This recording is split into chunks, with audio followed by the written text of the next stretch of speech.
Good morning. Can everybody hear me okay? If you can hear me, give me a yes or a thumbs up in the chat box, please.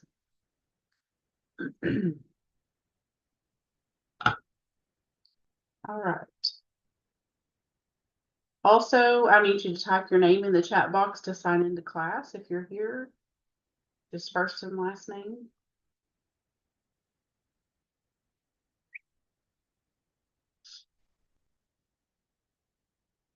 Trying to wait and see if who all I have joined. I have somebody signed in as Carissa. I need you to type in your name in the chat box so I know who's here. All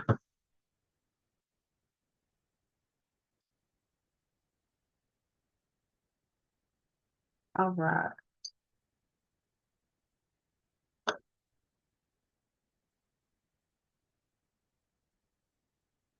All right. Gracia, are you signed in?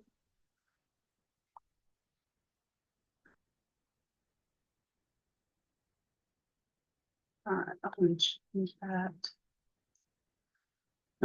Give me just a sec.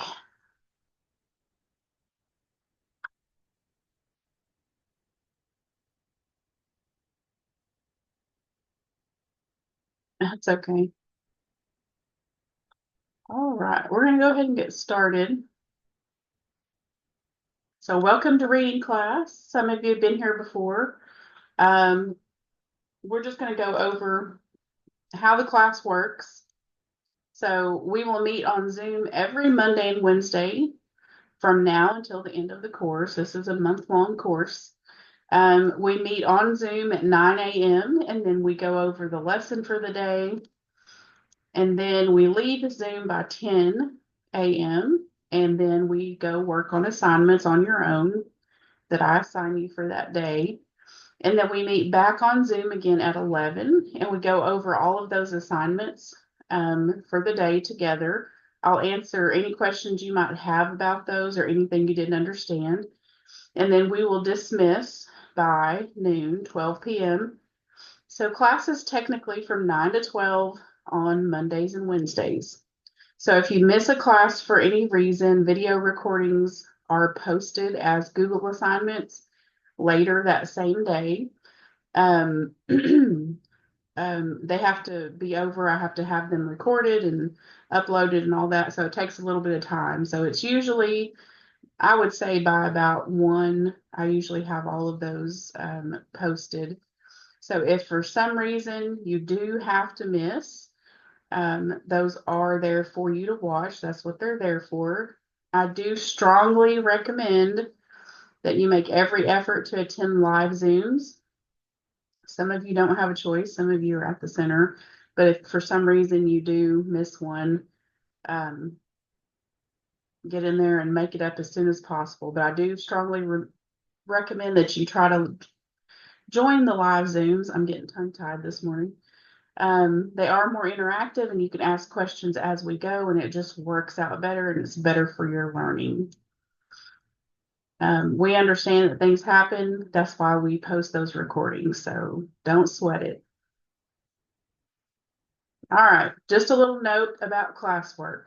So assignments are given to help you practice the concepts that we talk about in our lessons during the day. They're designed to help you raise your TABE scores and to help you pass GED test. That's what they're there for. So you do not receive letter grades in this class for these assignments. You do receive a certain amount of time for each Zoom meeting that you attend or watch and each assignment that is completed. Okay, so right now you're attending a Zoom. If you're here live, I've got your name. I'm going to give you time for being here, a certain amount of time. Or say you miss a class, but you go in and you watch your videos and you put in your form. And to let me know that you watched it, I'm going to give you credit. I'm going to give you time for that. And then each assignment that we do, most of them are worth like a half hour or something like that. So they are worth time. that you need. In adult ed, we work a little bit different than any other school or class you've probably ever taken.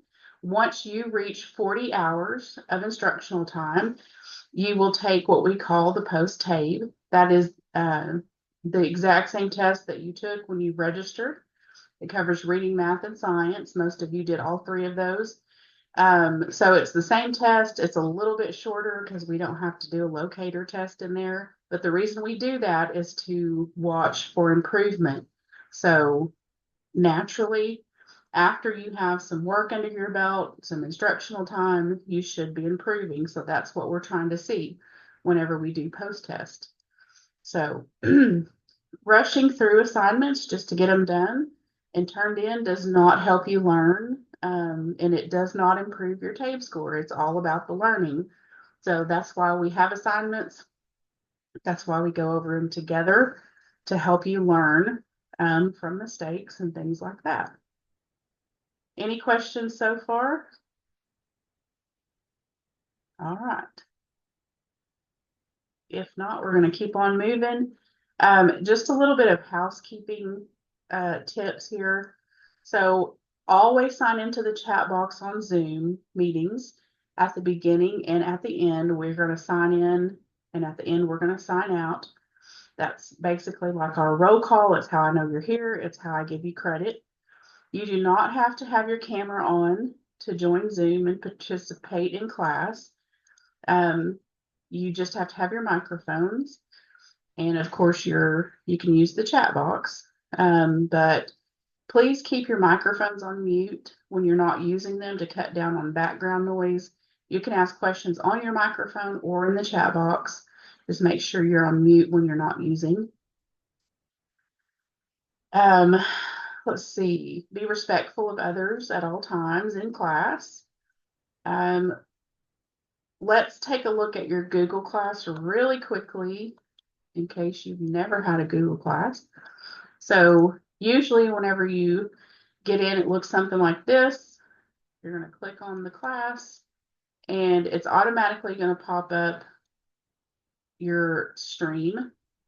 So your stream is where you'll see announcements from me, but I wanted to point out I already have a Zoom link in here. This is the same Zoom link we will use every time we meet for class. So instead of going to that email that I sent out and finding that, you can just sign into your Google Classroom and click the Zoom link straight from there and get on Zoom. Okay. I do have a meeting code and passcode on here. You should not need that. It should take you straight in and you just wait for me to let you in. But if for some reason you do need that, they're here. Also down here, we have another code. This is the Common Lit website class code right down here. We'll talk about that a little bit later. Common Lit is another website we use to do some of our assignments. We have one of those each day. That's it as far as stream. So those two things will always be there for you. If you're looking for your assignments and classwork, you're going to click on this classwork tab up here. And you can see I've already got some things posted. This is your Common Lit assignment for the day. I'm going to drag it down here real quick so it's in the right place. Let's see.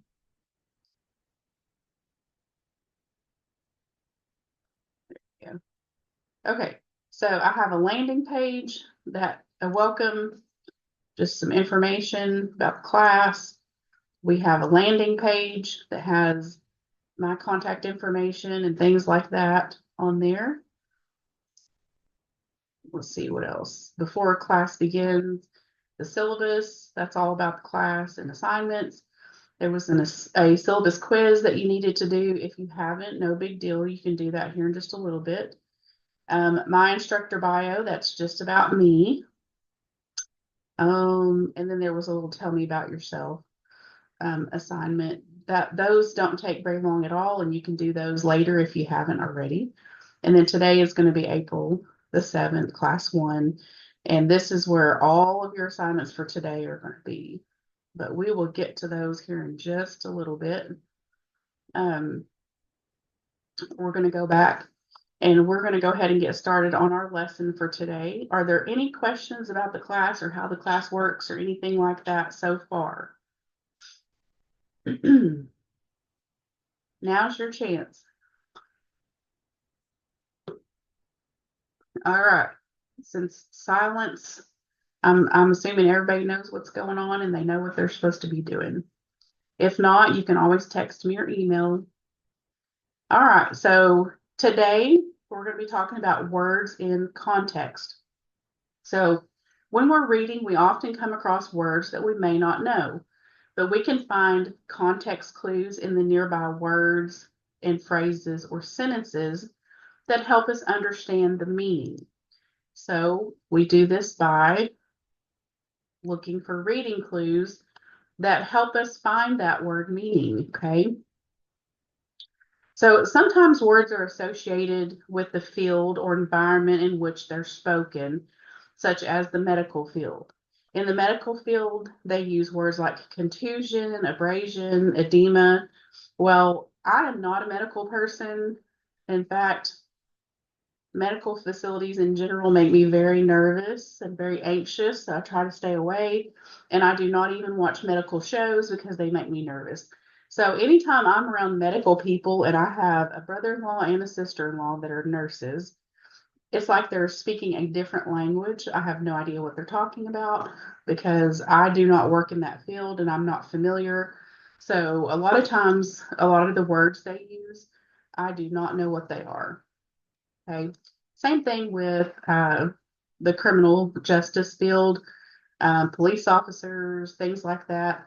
If we don't know or not familiar with their lingo and the way that they talk and the words that they use, we may not know what the words mean, right? So they use words like CODIS and BAC and OIS. And I happen to know a few of these words just because I watch a lot of crime TV. I love it. But if I didn't, I wouldn't have a clue in the world what they were talking about. And this is what we're talking about. When we're reading, sometimes words are associated with the field that they're spoken in. Definitions. So sometimes words are followed by their definition in writing. So, for example, entomology is the study of insects. So, if you didn't know what entomology is, we have that keyword is the study of insects. They gave us the definition directly after the word. And a lot of times in writing, they will do that. Other times, another way to look for clues is to pay attention to the punctuation that's used. So if you take a look at these sentences, the definitions are separated by, the first one is separated by commas. So we have herbivores. Well, that's a foreign word to me. Maybe I don't know what that is. But it says herbivores, comma, or plant eaters, comma, include rabbits. So they have separated the definition out by commas. So plant eaters, herbivores are plant eaters. That's the definition. In the second sentence, they separated it by hyphens. In this third sentence, they used a completely second sentence. Excuse me, I'm fixing to sneeze. Oh, sorry about that. This up and down weather and allergies are killing me. Okay, so the third, instead of separating it by commas or dashes, they put a whole other sentence behind it and said, in other words, they eat plants. So plant eaters are herbivores. Okay. Sometimes they use parentheses. So for example, the platypus is semi-aquatic. So what is semi-aquatic? Well, directly after the word, in parentheses, they give us the definition. Lives part of his life in the water and part on land. That is the definition. So what if an author doesn't use punctuations? What might they do to give us clues? They might use opposites. So how do they use opposites? They use words such as never, not, unless, while, or on the contrary. So let's look at how they use these words. Opposites. So this sentence, unlike his quiet and low-key family, James is garrulous. Okay, so garrulous is the word here we're looking at. That's a new word to me. I don't know what it means, but that's what I'm trying to find out. But then I have this opposite keyword here, unlike. So if James is unlike his quiet and low-key family, what is James most likely? If he is the opposite of quiet and low-key, what do you think? Type in your chat box what you think James might be.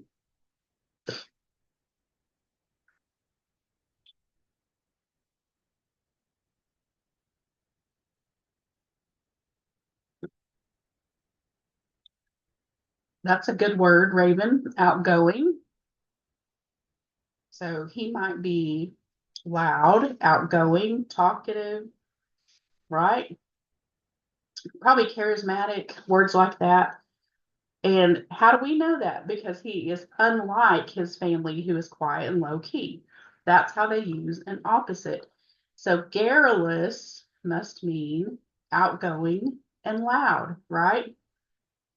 All right, very good. All right, let's look at another one. This one says, Julie was loquacious, but Jan said little. Okay, so I don't know what loquacious means, but that's what I got to figure out. So Julie was loquacious, but Jan said little. So if Jan, that but word there indicates that Jan is something different, opposite. Jan said little, what most likely was Julie doing?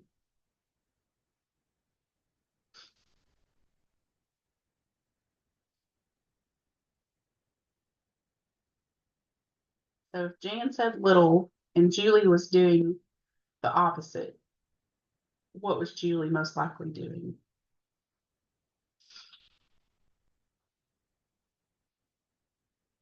Go ahead and type in your chat box if you think you know. Your best guess.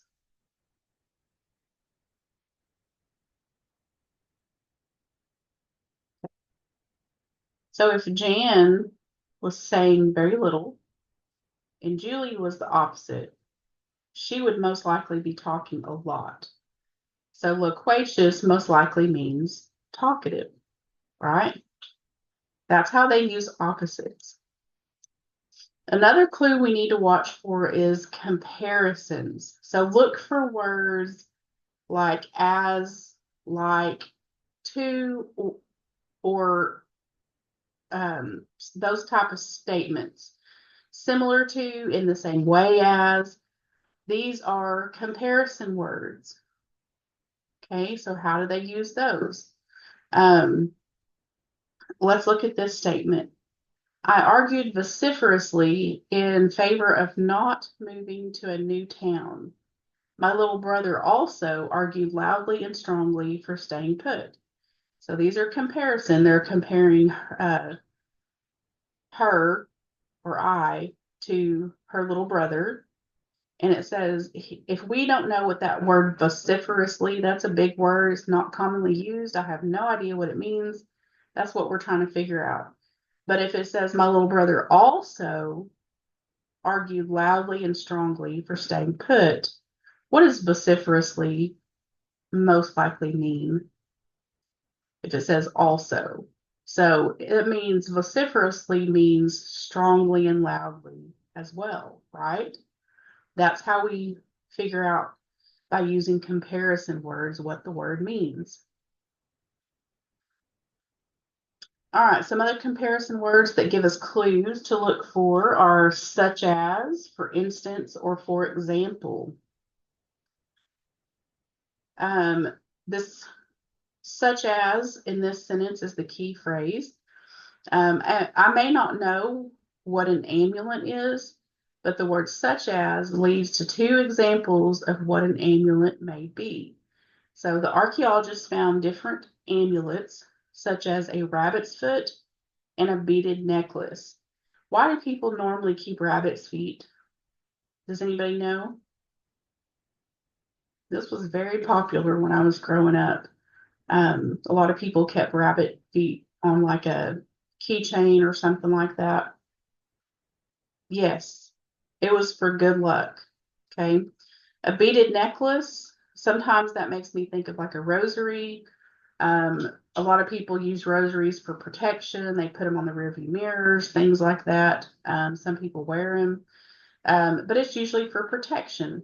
So we have something that is either good luck, for good luck, or protection, or maybe both. That's the definition of an amulet. Okay.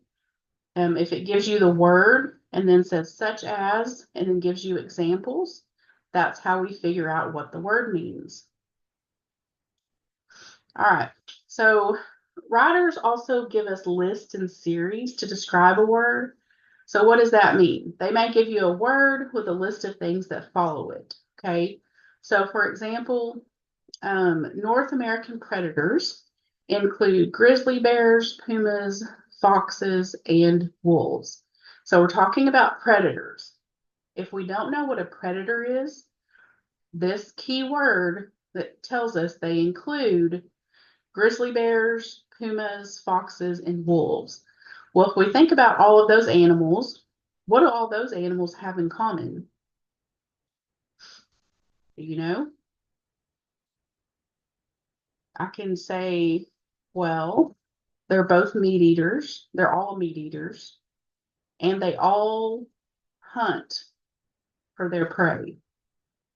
That is the definition of a predator. They hunt for prey, right? Okay. Yes, very good. All right. Let's talk just a little bit about cause and effect. If I said, because I was late to work this morning, um, I ran a stop sign and I hit somebody. I hit somebody's car. So what was the cause? I ran a stop sign. What was the effect? I hit somebody's car, right? That's cause and effect. One thing causes something else to happen. Let's talk about how cause and effect can help us determine word meaning. Look at this sentence. It says, due to a dearth of rain, the plants died. Well, dearth is kind of a strange word. I've never seen that before. And that's what I'm trying to figure out. What does dearth mean? So if I kind of look at the sentence, it says dearth of rain. Because of it, the plants died. Well, why do plants usually die? Anybody know? I can tell you why they die in my case. In my case, I'm terrible about watering the plants. And I've killed plenty of plants. Somewhere my grandmother is rolling over in her grave because she was the best green thumb out there and could grow anything and loved her plants and flowers. But I forget to water them. So dearth means lack of rain or dry. Does that make sense? We can kind of figure it out by the effect that they're using. Because of the dearth of rain, the plants died. That's cause and effect. All right. Sometimes authors, they don't give us a lot to go on, such as opposites or comparisons, but they may give us inferences. Okay. So general inference or logic, the meaning of an unfamiliar word can be inferred from the description of a situation or experience. Okay. So we make inferences every day. So if someone comes in and they're dripping wet and we haven't been outside, we can probably infer that it's raining outside, right? How? Personal experience, background knowledge, right? That's what an inference is. All right, let's look at this. The monkey's vociferous chatter made me wish I had earplugs in. There's that vociferous word. That's what we're trying to figure out. What does it mean? But if a monkey's chatter, if something makes you wish you had earplugs in, what do you think's going on? That monkey's probably very loud and annoying, right? That's the definition of vociferous. Very talkative, very loud, vociferous. All right. So context clues, what we're talking about, they help us unlock the meaning of words and sentences and paragraphs. That's how we figure out words when we don't know them. Any questions so far?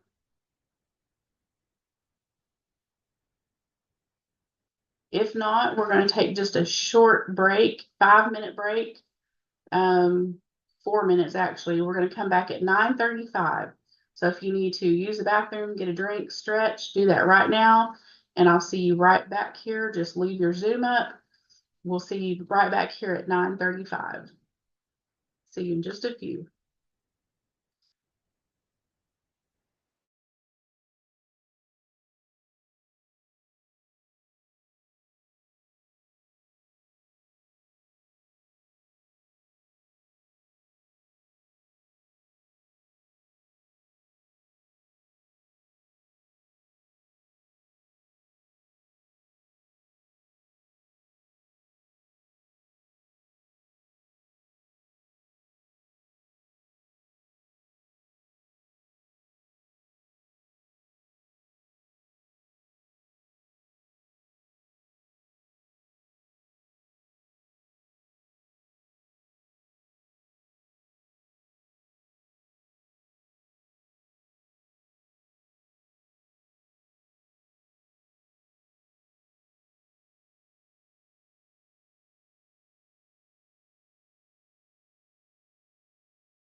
All right, welcome back.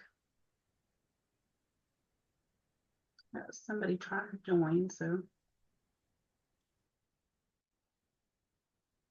if you're just now joining me, please go ahead and type your name in the chat box to sign into class, first and last name.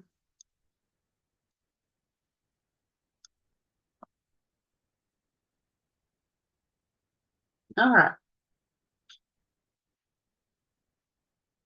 If you can hear me, again, I'm going to do a sound check. Just hit a yes or thumbs up or something in the chat box, please. Okay. All right, we're going to go ahead and move on to our next section of our lesson, which is figurative language. Marisol, you've just now joined us.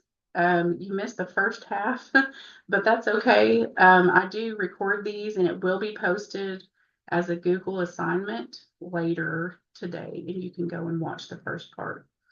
All right, so figurative language. So writers use literal and figurative language. In literal language, words are used according to their accepted meaning. In figurative language, words are used to mean more than their usual definition. Figurative language is meant to help readers visualize things in different ways. So some types of figurative language are similes, metaphors, personification, allusion, hyperboles, oxymorons, and idioms. So we're going to talk just about a few of those today. The first one we're going to talk about is a simile. So a simile compares two things using the words like or as, always using the word like or as.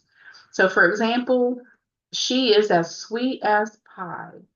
That is a simile. I'm comparing she or her to being sweet as pie. See what I'm doing there? You comparing two things using the word like or as. In this case, it's as.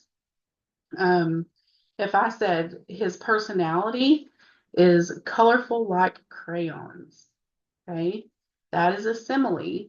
What am I comparing? I'm comparing his personality to being colorful like crayons. Okay, that is a simile. One way to remember simile is this is what I do. If I remember the word simile sounds like similar, then similar means something is like something else, and similes always use like or as. That's how I remember it. If that doesn't help you, just scratch it, but that's how I do. Some other similes, for example, are this house is as clean as a whistle. Using that word as, I'm comparing house to being as clean as a whistle.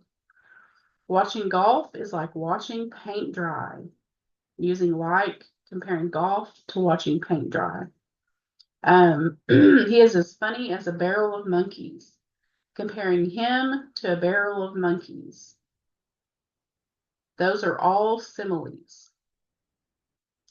Then we have metaphors. So metaphors compare two things without using like or as. They usually simply say something is something. For example, it's raining cats and dogs. Is it actually raining cats and dogs? No, that simply means that it's raining heavily or there's a heavy downpour. This is a metaphor. Some more examples of metaphors are America is a melting pot. They're comparing two things, America to a melting pot, using just is. They're not using like or as, they're simply stating it is a melting pot.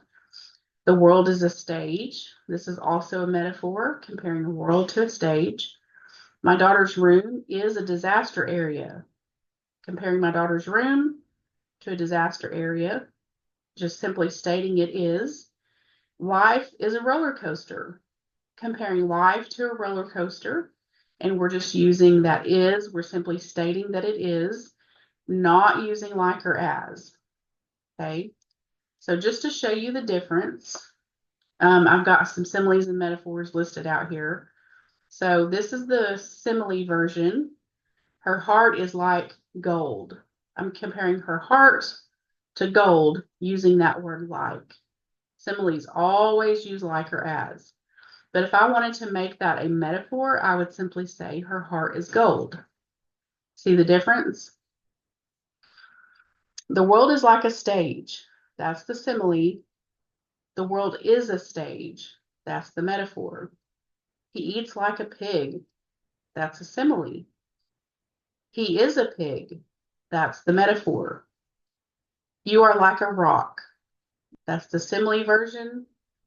Metaphor version, you are a rock. Okay. Your eyes are like sunshine. That's the simile.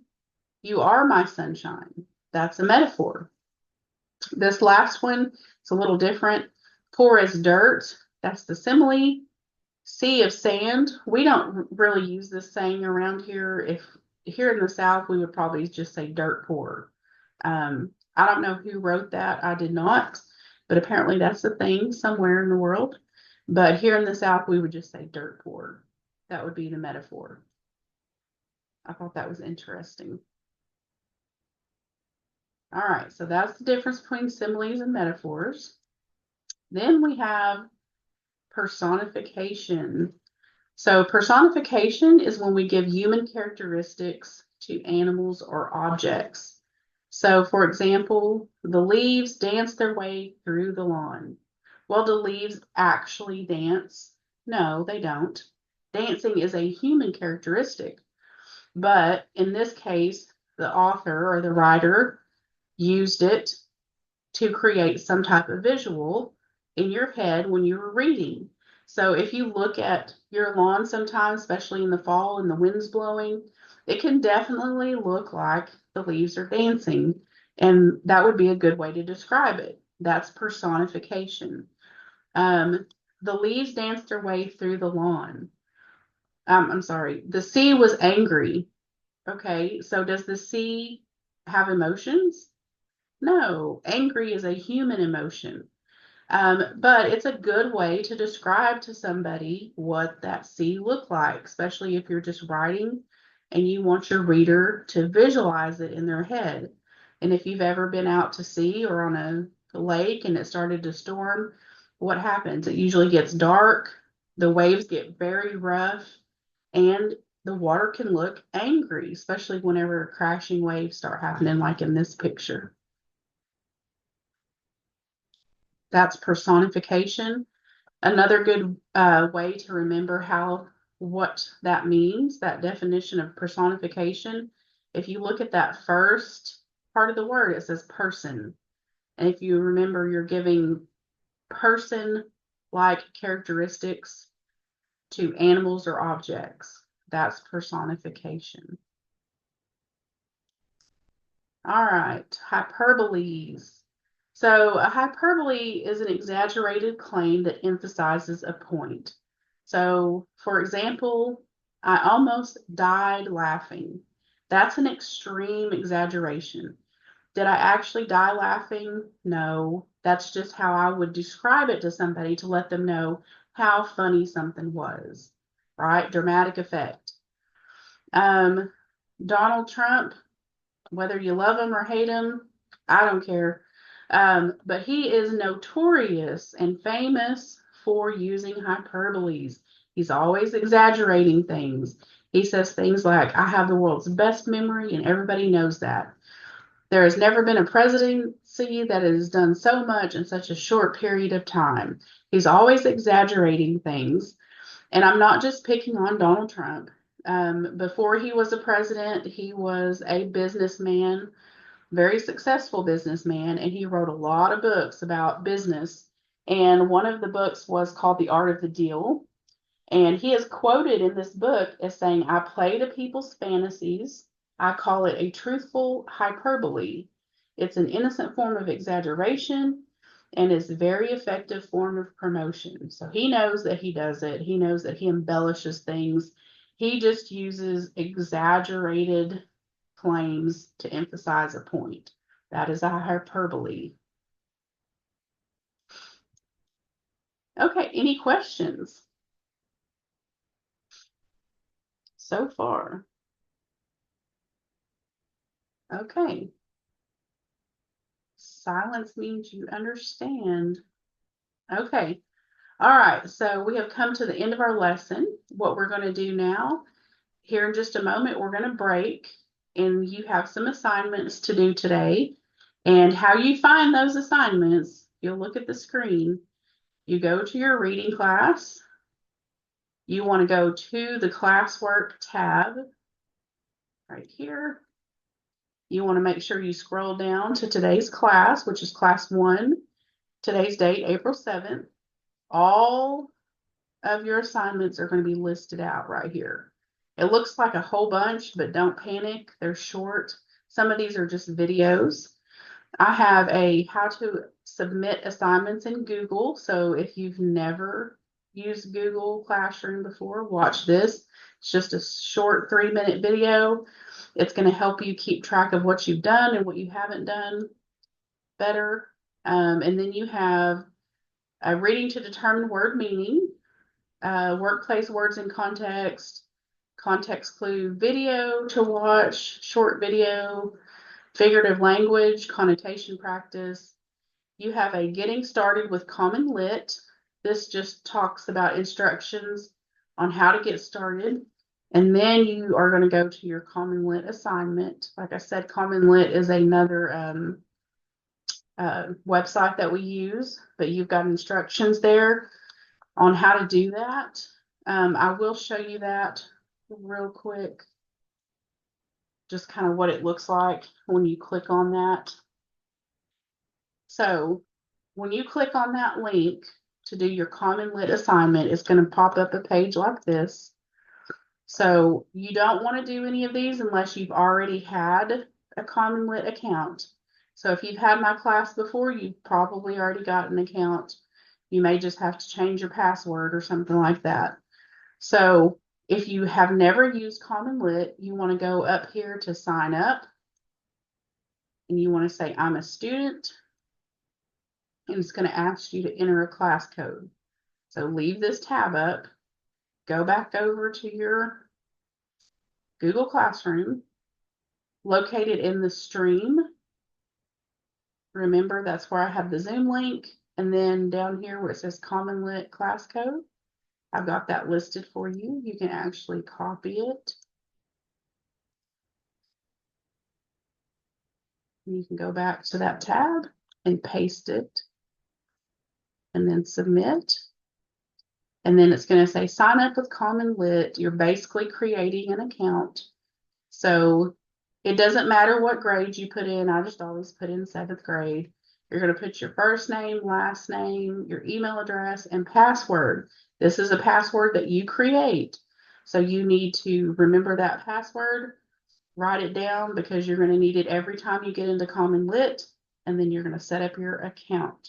Once you've set up your account, you're going to see your assignments and start working on those assignments. Let's see. I'm going to log in just so I can show you an assignment real quick.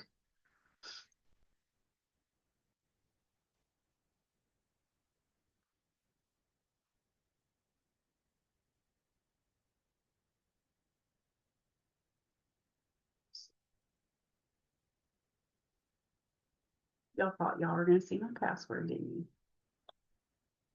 Okay. So when you sign in, it's automatically going to come up to your class. It's going to look something like this, and you've already got this assignment. It says finding the meaning of unknown words with Grin's Ghost. You're just going to click on that. And it's not going to show me, so hold on. It's my teacher version is why.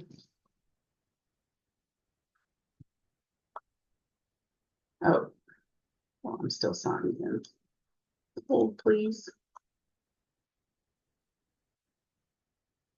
I'm going to try to take you to a regular.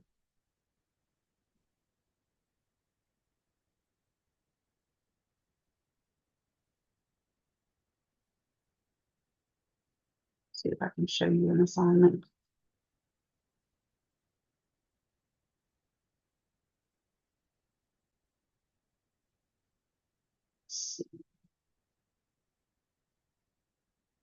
Not let me show you.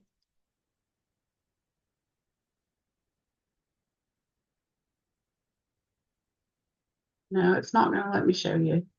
But it's pretty self-explanatory if you get in there.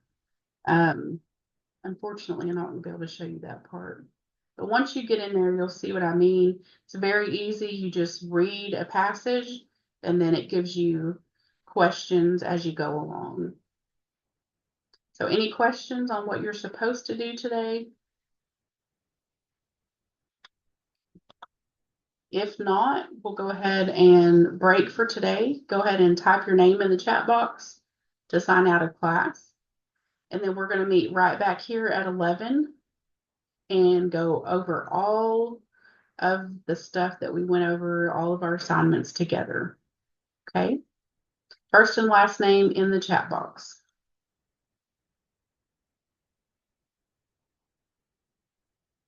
All right. I will see you here in just a few.